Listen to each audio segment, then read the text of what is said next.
beliau di zamannya itu termasuk suatu beliau muftinya para sahabat. Ya, ini sahabat ya. Jadi apa itu? Ketika ada para sahabat menemukan suatu muskilah tentang ilmu, maka beliau akan merujuk kembali ke Sayyidina Abdullah bin Abbas. Ya, karena beliau mendapatkan doa langsung dari Nabi Muhammad yang beliau berdoa, Allahumma faqihhu fiddin wa 'allimhu ta'wil. Ya Allah, pahamkanlah Ibn Abbas ini dalam agama dan ajarilah dia ilmu ta'wil. Beliau pernah menyampaikan bahwasanya as-sabru fil Quran ala thalathi darajat. Sabar dalam Al-Quran itu ada 3 derajat. Ada 3 derajat. Yang pertama, al-awwal as-sabru ala ada'il fardhah. Yang pertama, sabar dalam menjalankan perintah-perintahnya Allah. Seperti apa? Sabar menjalankan salat 5 waktu, sabar berpuasa Ramadan, sabar menunaikan zakat. Itu sabar menjalankan perintah-perintahnya Allah butuh kesabaran. Yang ketika kita tidur harus bangun subuh dan ini untuk berwudu, kita sabar. Walahu salatu mi'ah darajat, dan sabar dalam ketaatan ini mempunyai 300 derajat di sisi Allah. 300 derajat sabar dalam menjalankan ketaatan. Yang kedua ada as-sabru 'anil maharimillah, sabar dalam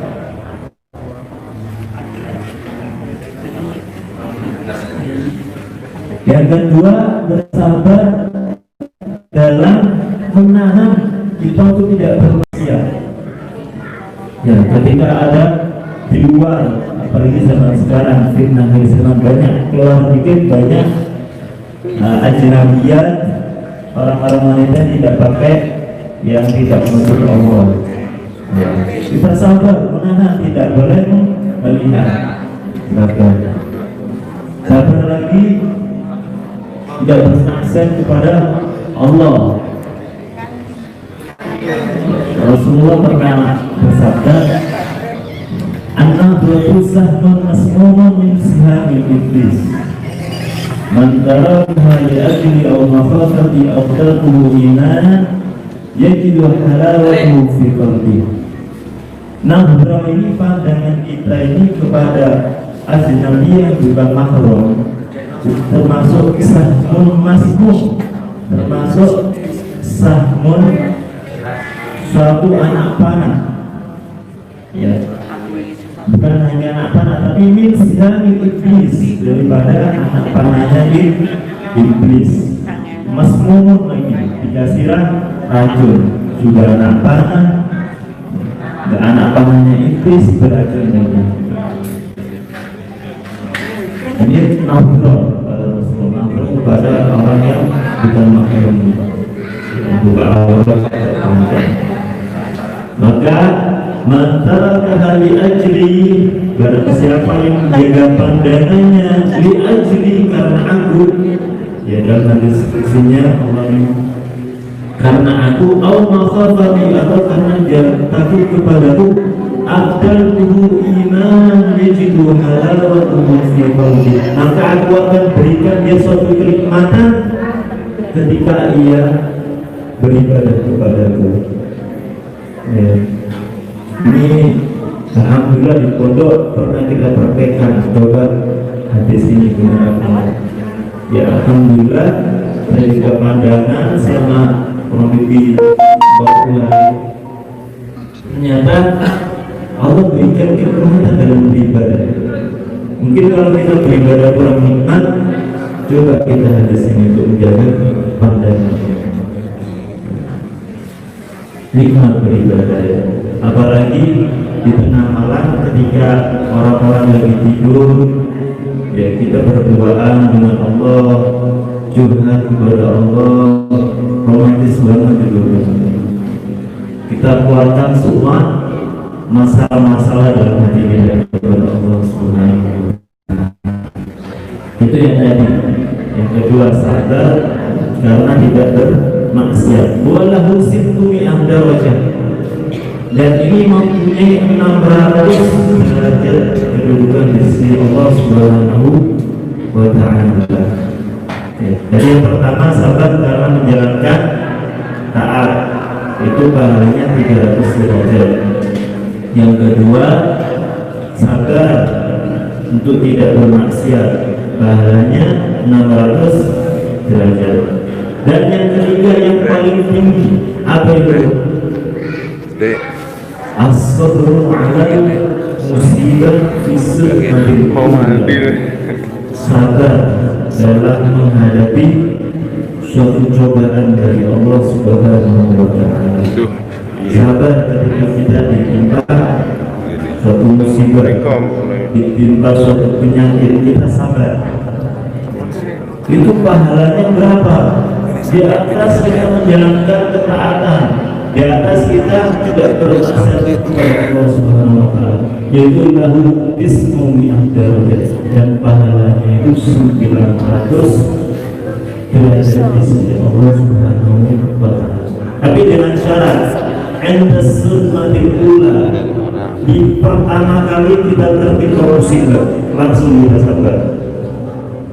Mungkin contohnya ada salah satu keluarga kita meninggal, contohnya dari Jepang, kita harus sabar, tapi jika kita tidak sabar dari kita menangis, meronta, tidak terima dengan apa yang Allah berikan, kita sabarnya dari satu, tidak dapat pahala. Maka pahalanya dengan syarat yang sesuai bulan ketika tertimpa musibah. Itu kata Sayyidina Abdullah bin Abbas, beliau ahli di dalam tafsir Al-Quran, menerangkan tentang sabar di dalam Al-Quran.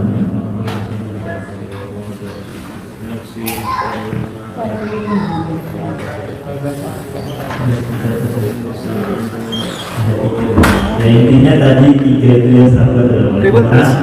Yang pertama, sabar dalam menjalankan pahalanya berapa? 300 derajat. Yang kedua, sabar tidak bermaksiat, pahalanya 600 derajat. Yang paling tinggi sabar ketika mendapatkan musibah atau ujian, dan pahalanya adalah 900 derajat di sisi Allah Subhanahu wa Ta'ala.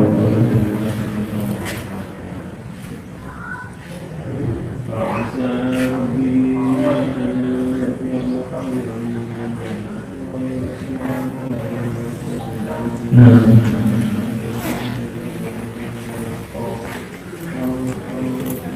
di muskil yang ditanya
sabar.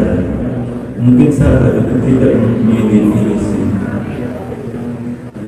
tapi ketika kita menerima apa yang Allah takdirkan, apa yang Allah berikan, ketika itulah sikap kita itu menjadi definisi daripada sabar itu sendiri. Jadi sabar tidak bisa kita definisi.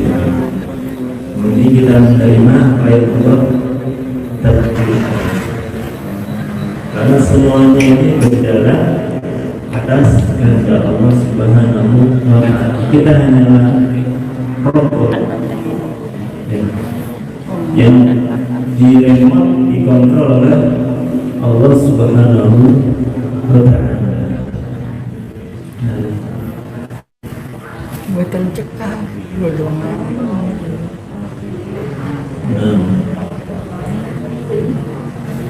Enggak cukup HP-nya.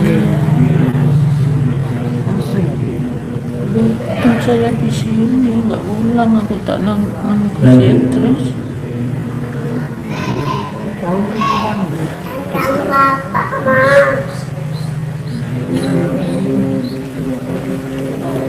Nah, kita ganti dengan kitab Riyadhus Shalihin yang tadi kitab Nasihat Dunia.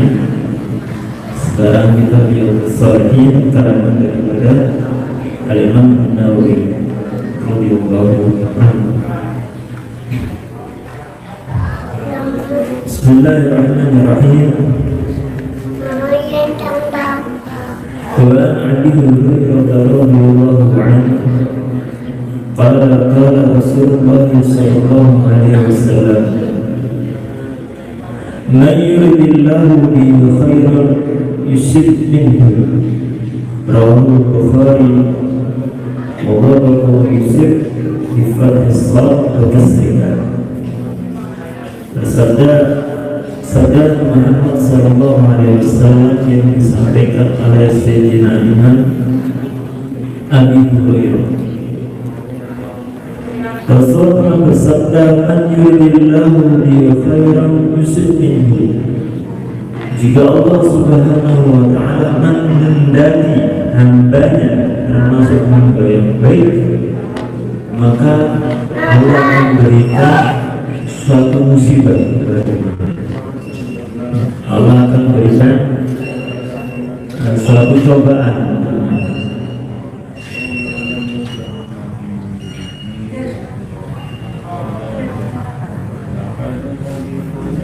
Bismillahirrahmanirrahim.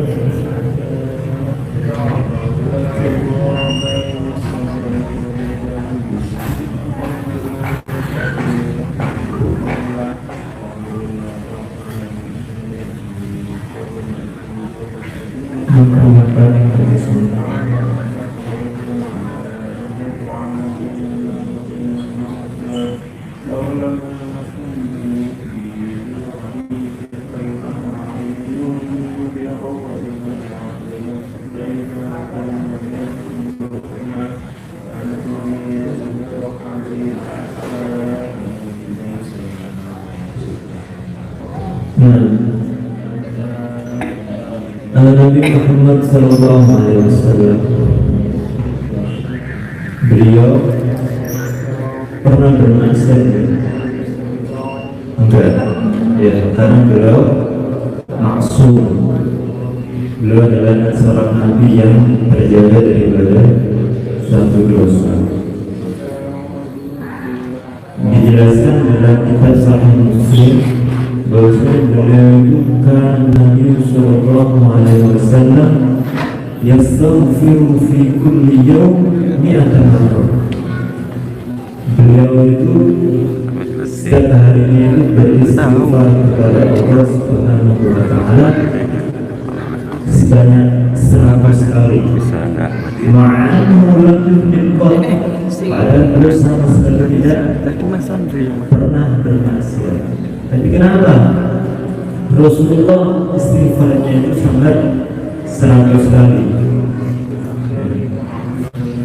Karena ta'liman li ummatihi, karena beliau mengajari kepada umatnya agar selalu beristighfar. Ya tadi mungkin bisa ada cobaan ini, ada yang sakit, dan mungkin kita kurang istighfarnya kepada Allah, kita lupa kepada Allah. Jadi Allah berikan kita cobaan seperti ini, penyakit seperti ini. Dan insya Allah dengan majelis ini yang telah Rasul sebutkan tadi, namanya surga, ya semoga Allah angkat semua penyakit kita. Tidak keluar kita dari majelis ini kecuali Allah hapuskan dosa-dosa kita. Tidak keluar kita dari majelis ini kecuali Allah bersihkan hati kita dari penyakit-penyakit batin. Juga tidak keluar dari majelis ini kecuali Allah angkat semua penyakit-penyakit kita. Amin ya rabbal alamin.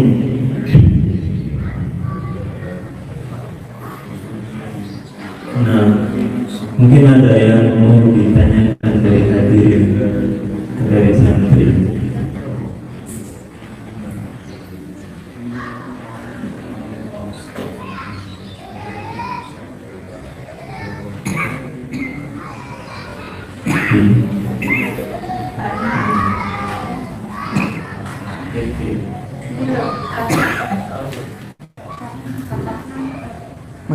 Maju langsung.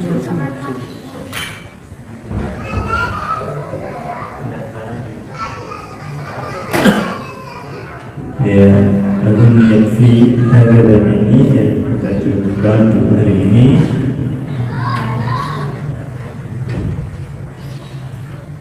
Yang sabar itu kita harus menerima apa adanya. Apa kita harus berusaha untuk mencegah misalnya kalau sakit ya. Tapi kita harus berusaha dengan pengobatan sampai kita sembuh. Gimana? Kalau kita hanya sholat, kita akan ya Allah sembuhkan saya ya Allah sembuhkan saya. Maka kita di tempat yang mengobati. Nah, Tapi kita harus bergerak ke mencari kesana sama. Apakah dia hanya sholat berdoa? ini pertanyaan bagus dari dunia. Kalau kita tertimpa suatu musibah yang berupa sakit, sabarnya kita itu gimana sih? Sabar itu ya sudah sabar aja, kamu sabar aja. Dan sabarnya itu bagaimana? Apakah kita diam doa, kita sama sholat, zakat, sedekah, terus sama doa. Apa kita harus mencari tempat yang sama itu? Ya, itu termasuk tingkat yang ketiga tadi. Ya, kata Sayyidina Ibn Abbas, ya, itu termasuk ketika kita tertimpa suatu musibah atau penyakit tadi. Yang pertama harus kita lakukan itu bukan ronta-ronta atau tidak terima, tapi sabar. Ini yang pertama, langkah pertama, kita sabar. Lalu kita mendapatkan pahala 900 derajat. Kalau apa kita diam? Tidak. Inna Allaha la yughayyiru ma biqaumin hatta yughayyiru ma bi anfusihim.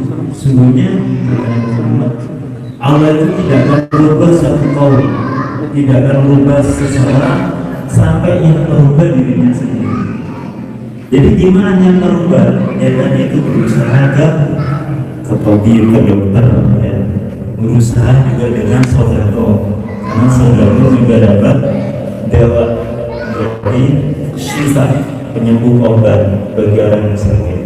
Jadi tidak sabar kita sabar lalu diam, tidak. Allah tidak merubah. Tapi langkah kita pertama kali tadi itu sabar dulu, ya, harus menerima apa yang Allah berikan kepada kita. Ya, lalu kita tadi innallaha la yughayyiru ma biqaumin hatta yughayyiru ma bi anfusihim. Allah tidak akan merubah suatu keadaan kita kalau kita tidak ingin merubahnya. Jadi kalau kita ingin merubah, ya kita usahakan gimana. Kita sudah berusaha, kita sudah ikhtiar. Langkah selanjutnya tawakal, udah pasrahkan semuanya kepada Allah Subhanahu wa Ta'ala.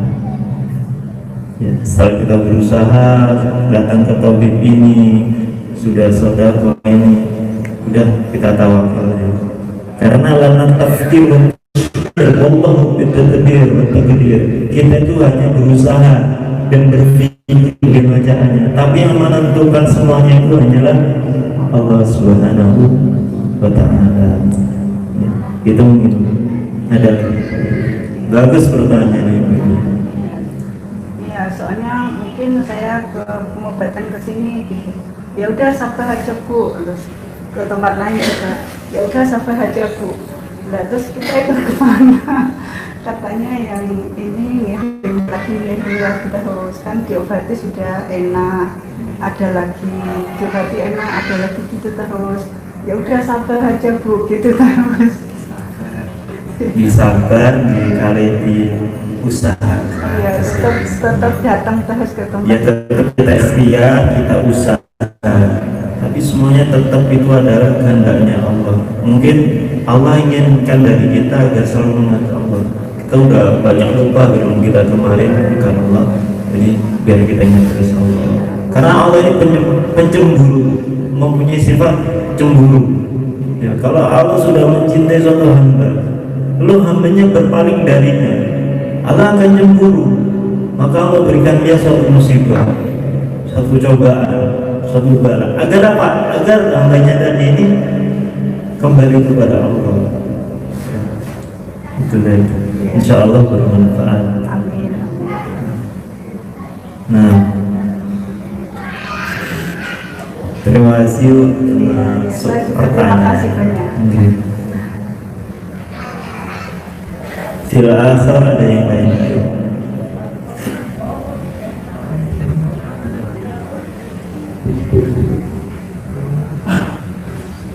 Ya insya Allah di kedepannya sambil kita menunggu pengobatan, kita isi waktu menunggu kita ini, waktu kosong kita dengan majelis-majelis ilmu seperti ini agar lebih berkah, agar Allah lebih ridho, Rasulullah senang, dan insya Allah berkah Allah dan Rasulnya, Allah angkat semua musibah-musibah yang menimpa kita.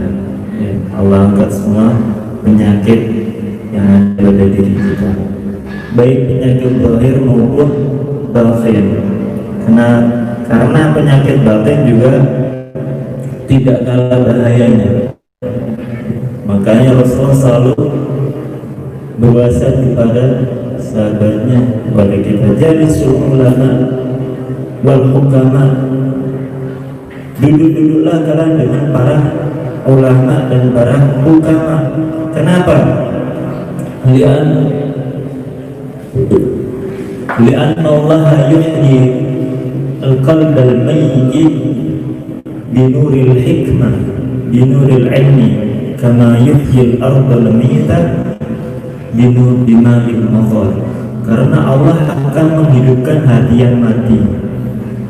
Allah akan hidupkan hati yang mati ini dengan apa? Dengan cahaya ilmu, dengan cahaya hikmah. Sebagaimana Allah hidupkan tanah yang mati ini dengan air hujan. Ya, jadi kita selalu jangan lupa untuk duduk bersama para ulama, para ulama. Pertama sampai nanti saya kontrol di komen sebelah sini apa yang kurang tak sempurna. Ini saya punya suami yang mana pakai channel aku tahu imam di masjid juga iya, khutbah juga iya, takmir masjid juga iya. Nah, keluarga saya menilaikan seperti itu. Saya juga iya. yang pondok yang bagaimana? Iya, khusus pondok. Jadi sementara fokus ngaji ini. Ya Allah, Sampai selesai. Soalnya bertanya kayak gitu, jangan diarahkan ke orangnya. hanya Ini kan ada pertanyaan. maaf kalau dari sholat pasien. tidak pernah mau Diarahkan sama orang. tak pernah sama sekali mau Siapapun yang bertanya. di sholat di rumah pun mintanya selalu tepat. Kenyataan lama kelamaan kok seperti ini orangnya. Saya pernah melihat, dan saya itu maaf ya kan sekamar, saya pernah disuruh keluar kamar. Saya tidak mau, alasan saya ngantuk. Ternyata itu punya. Nah, kata sepeda punya. Kemudian, maaf, kalau keluarga saya ada maju, irinya timbul banget. Sampai alhamdulillah ini saya berjalan 35 tahun pas. Saya bertahan demi anak-anak. Sebulan Juli anak saya mimpi bahwa kakinya ayahnya tidak ada dan tangannya tidak ada. Kemudian anak saya itu menemukan di YouTube Gus Idris. Tapi dari awal-awal itu memang sudah diperingatkan oleh Allah ya, sepertinya itu kebakar LPG sebetulnya sudah tahun 92 sudah, tapi belum juga sadar kalau dengan saya cemburunya membabi buta, emosi di mana-mana, saya di jalan ya dimarahi di jalan, ada orang tua, ada anak yang sudah di mana tempatnya. Apakah itu terjadi? Maaf, saya sholat, saya pernah ditegur kakak yang lain. Kalau dia ngimami, maaf, di musola, saya pernah ikut jemaah di situ, tengah-tengah saya nangis, sehingga saya harus mundur. Kenapa? Kalau mencaci maki saya tidak karuan, dan layaknya saya sebagai istri, dan kenyataannya sekarang seperti itu. Maaf, saya sudah mediator, hasilnya nonsen dari topengnya dia. Nah itu mas, Ini mungkin masalah pribadi. iya, saya harus Tapi sini kita gimana ya, saya selama ini kalau maaf saya juga pernah sholat jamaah di ruang dengan dia, tapi ragu. Itu bagaimana saya yakin kan Yesus masuk. Belum mas. mungkin masalah pribadi. Ntar kita ngomongin lagi. Sini mungkin kita tutup dulu. Terima kasih. Jadi semoga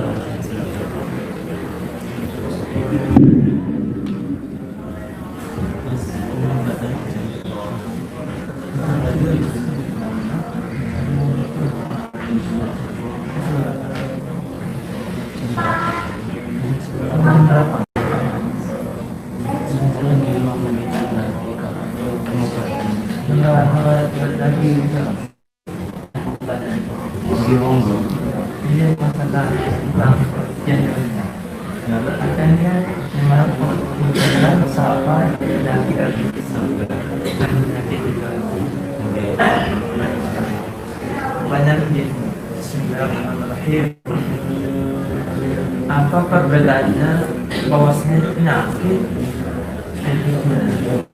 bahwasanya itu ujian atau cobaan, itu perbedaan dalam segi mana perbedaan ujian atau coba. iya ujian artinya itu ujian atau sebuah ujian atau sebuah cobaan gitu. Itu aja perjalanan lagi. Iya ya. Juga bisa perbedaan. Iya.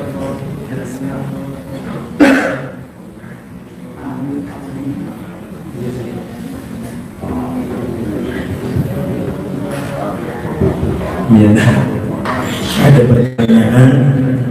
Ya tadi kan kita bahas ujian sama cobaan. Itu apa sih bedanya ujian sama cobaan itu ya? Itu ujian sama cobaan.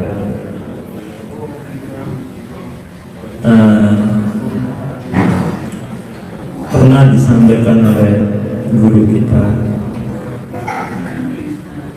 jika kita bicara musibah dulu, jika kita tertimpa musibah, kita sabar apa?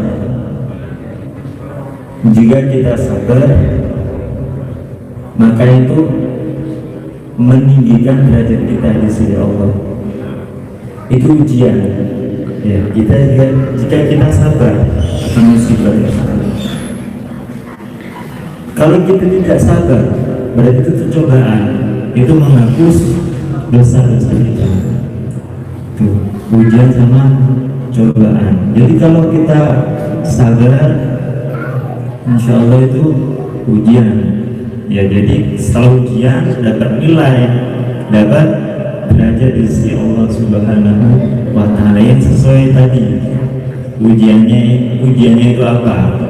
Ya, ujiannya karena ketaatan 300 derajat.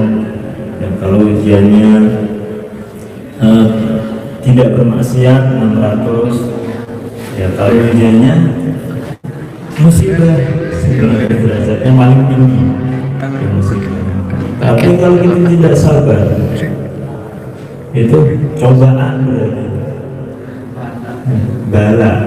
Makanya kita belajar memang berat yang namanya sabar, tapi innallaha ma'as sabirin. Ya, Allah itu bersama orang-orang yang sabar. Ya, adapun jika kita terkena suatu musibah, penyakit, ya, sabar saja, walaupun akhirnya meninggal dunia, tidak sia-sia meninggalnya. Ya, tidak sia-sia, Allah akan berikan dia besar pahalanya, sampai dikatakan Allah akan berikan dia satu tiket surga untuknya, bonusnya 70 tiket surga untuk dia bagikan kepada keluarga yang dia cintai, sahabat dan kerabatnya. Sangat besar. Ya, jadi tidak sia-sia kita sabar. Orang kita hidup di dunia ini cuma sementara. Ya, artinya saat dan sekali. Fajrah ta'at. Dunia ini sementara. Maka jadikanlah suatu ketaatan. Kalau kita juga mati semua. Jadi kita diajarkan untuk tidak takut mati. Karena kita semua pasti akan mati. Tapi kita diajarkan bagaimana matinya kita. Sul khatimah, na'udzubillah, atau husnul khatimah. Amin ya rabbal alamin. Itu yang bisa Fakir sampaikan. Ya. Udah dibuka ya, mengangkatnya. Bentar lagi. Sebentar lagi apa? Cuman apa ya? Mungkin ada yang lain di muskilah. Ada viewers yang mau bertanya, silakan. Mau dipertanyakan, tafadhol.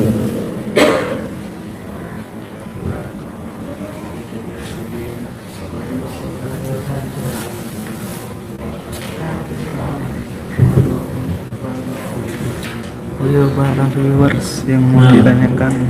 Nasihat terakhir, ya kita tadi malam baca di dalam kitab Nasrul Ibad, ya, bagaimana kita itu bisa menjadi hamba yang sabar plus bersyukur sekaligus. Dua-duanya, bisa sabar dan bersyukur. Maka dikatakan dalam kitab tersebut, undur fid dini man fawqak hatta taqtadi bih, wanzur fid dunya man dunak hatta tahmadullah fatakuna anta sabiran wa syakiran. Jika dalam urusan dunia, ya, kita lihat orang yang di bawah kita, ya, tapi tetap kita tidak merasa lebih baik dari mereka. Kita lihat urusan dunia mereka yang di bawah kita, sehingga kita itu bisa bersyukur. Ya, Alhamdulillah saya kehidupannya cukup ya, urusan dunia kita lihat yang di luar. Ada pertanyaan dari viewers, gimana sholat berjamaah kalau imamnya kurang beres Al-Fatihahnya? Silahkan jawab. Dari Bubuk Raginang. Iya, nanti bisa di sini ya kita teruskan tadi. Lalu dalam urusan agama, unsur manfokok kita lihat orang yang di atas kita Sampaikan seperti ustaz, gambaran namanya Ridho, ulama, ya. Tangga Sabu'ah, Tertadi sehingga kita bisa menirunya. Ya. Fatakunu antasadiran wasyairan. Maka kita bisa menjadi hamba yang bersyukur dan sabar sekaligus. Jadi dalam urusan dunia kita lihat orang yang di bawah kita, kasihan dia, alhamdulillah walaupun tidak kaya tapi berkecukupan. Itu urusan dunia, lihat yang di bawah. Tapi untuk urusan agama, lihat yang di atas kita, para ulama, ya, para sholihin, masya Allah orang soleh. Ya, anak pengen ikuti beliau lah. Jadi pertanyaan gimana? Sholat berjamaah, gimana sholat berjamaah kalau imamnya kurang beres Al-Fatihahnya? kurang beres Al-Fatihahnya. Ini masuk dalam hukum fikih ya. Kurang beres Al-Fatihahnya. Al-Fatihah ini termasuk rukun daripada rukunnya sholat. Ya, termasuk harus kita dengar sendiri, itu syaratnya. Terus harus tepat makhraj hurufnya. Ya, kalau tidak tepat tidak sah. Ya. Contohnya saja Maliki yaumiddin, iyyaka na'budu wa iyyaka nasta'in. Iya, di sini iyyaka ada tasydidnya. Kita tidak baca tasydidnya. Iyyaka na'budu. Ini suatu yang remeh tapi banyak biasanya dilakukan. Itu udah tidak sah sholatnya. Al-Fatihahnya tidak sah. Kalau rukunnya tidak sah berarti sholatnya tidak sah. Ya, banyak di sini orang yang tidak sah. Makanya banyak berantakan hidupnya. Ya, kalau kita lihat hidup kita berantakan, lihat sholatnya. Mungkin sholat karena dia sholatnya juga berantakan, makanya hidupnya juga berantakan. Yang pertama makanya disunnahkan kalau nyari imam itu yang pertama orang yang suaranya bagus atau orang yang faqih, yang dipilih oleh ulama fuqaha, ya aslaf. Itu pertama yang fuqaha, yang faqih, yang paham masalah agama, itu yang didahulukan.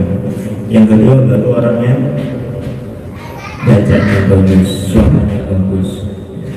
Gimana kalau bacanya tidak tepat? Kita lihat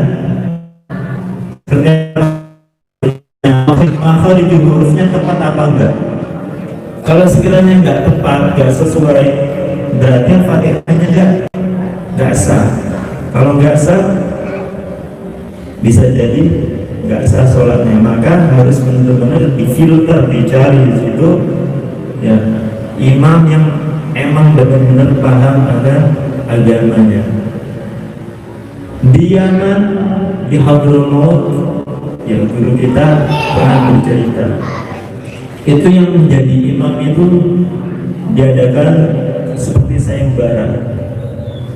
Bukan asal walaupun banyak orang faqih, banyak di sana orang pintar tentang agama banyak, tapi yang menjadi imam ini dikasih sayembara. Apa itu?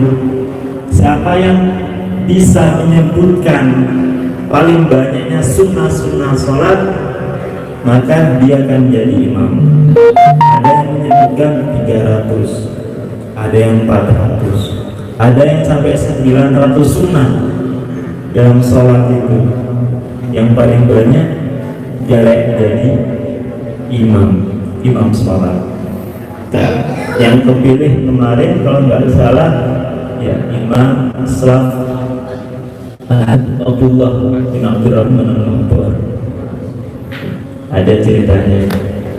Ya, jadi beliau menyebutkan banyak sekali sunnah, maka beliau yang layak jadi imam sholat berjamaah. Jadi hati-hati dalam bacaan sholat.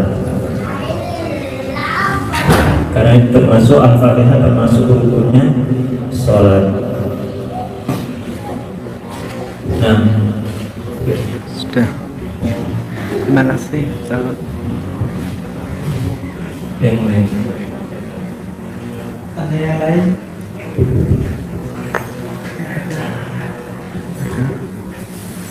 Ada Ustaz. Ini tadi bicara temanya tentang tasawuf ya, tentang terutama fima yang ta'ala sabar yang berkaitan dengan sabar temanya. Insyaallah besok tentang fikih biar kita tahu mana yang halal dan mana yang haram. Teringat para sahabat dulu ketika di Masjid Nabawi, situ ada suatu halaqah. Ya, di masjid ada dua halaqah, dua perkumpulan, dua majelis. Yang satu majelis zikir, ya, yang satunya lagi majelis ilmu. Ada salah satu sahabat bingung mau sama-sama baiknya majelis zikir sama majelis ilmu, akhirnya minta nasihat kepada masalah Sayyidina Abu Hurairah. Nanya majelis zikir atau majelis ilmu, maka belum anjurkan ke majelis ilmu. Kenapa? Karena dengan majelis ilmu kita bisa paham yang mana yang halal, mana yang haram. Kita bisa bedakan mana yang benar, mana yang salah. Ya, sehingga kita bisa bertakwa kepada Allah. Karena definisi takwa menurut Abdul Haddad dalam kitabnya ini yaitu imtithalu awamirillah subhanahu wa ta'ala wa istinabu nawahihi, yaitu menjalankan semua perintah Allah dan menjauhi larangannya, menjalankan perintah Allah dan menjauhi larangannya. Kita tidak bisa berapa kalau kita tidak bisa membedakan mana perintah Allah dan mana larangan Allah. Maka salah satu langkah pertama kali untuk kita bisa bertakwa adalah belajar ilmu agama agar kita tahu paham mana yang hak, mana yang batil, mana perintah Allah, mana larangan Allah, mana yang diperbolehkan dan mana yang tidak diperbolehkan. Innal halala bayyinun wal harama bayyinun wa bainahuma umurun mutasyabihat faman waqa'a fi syubhat faqad waqa'a fil haram. Sesungguhnya sesuatu yang halal itu sudah jelas, yang haram juga sudah jelas. Wa bainahuma, dan antara keduanya ini umurun mutasyabihat, yaitu suatu perkara yang syubhat, yang tidak jelas. Wa man waqa'a fi syubhat, dan barang siapa yang terjerumus ke dalam suatu yang syubhat faqad waqa'a fil haram, maka dia sudah mendapat suatu yang haram. Ya, kalau sudah haram, otomatis badan kita akan melakukan suatu kemaksiatan. Ya, disabdakan oleh Nabi Muhammad, man akala al-harama asad jawarihuhu sya'at an abad. Jika badan kita sudah memakan suatu yang haram, ya, suatu yang haram, asad jawarihuhu, maka anggota badan ini mau nggak mau, sengaja atau tidak sengaja akan melakukan suatu kemaksiatan. Pasti itu. Ya. Jadi kalau kita mungkin sering bermaksiat, kita lihat makanan kita, makanannya halal, ya, seperti makan dari ayam, memang zahirnya halal, tapi dia batinnya dapat dari mana uangnya, penghasilannya dari mana? Ya. Para aslaf sholihin itu sangat berhati-hati dalam urusan makanan. Ya. Seperti Sayyidina Imam Hasan al-Basri ketika masih kecil, ya, ketika masih bayi, belum ditinggal ibunya ke pasar. Beliau nangis, tidak ada ibunya, dan beliau ya diambil beliau disusui beliau sama tetangganya ditaruh. Ketika pulang ibunya Imam Hasan Al Basri kecil ini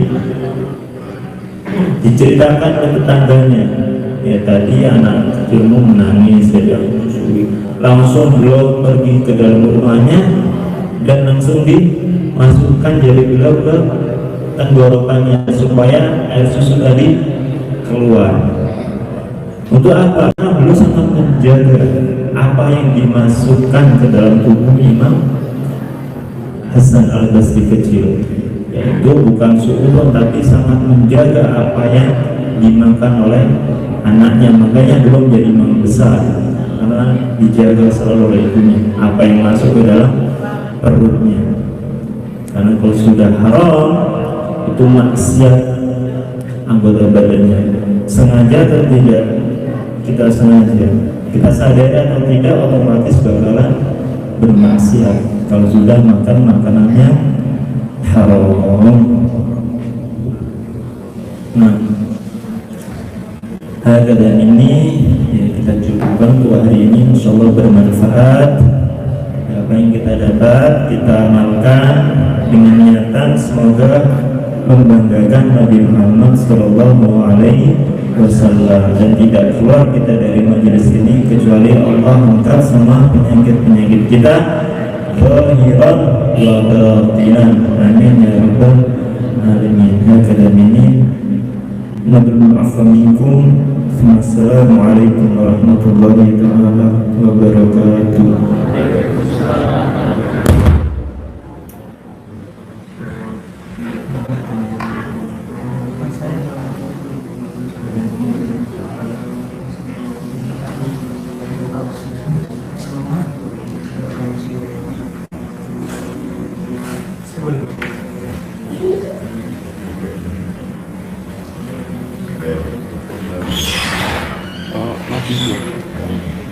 Ini Mas Yusuf, ini mau diteruskan apa enggak?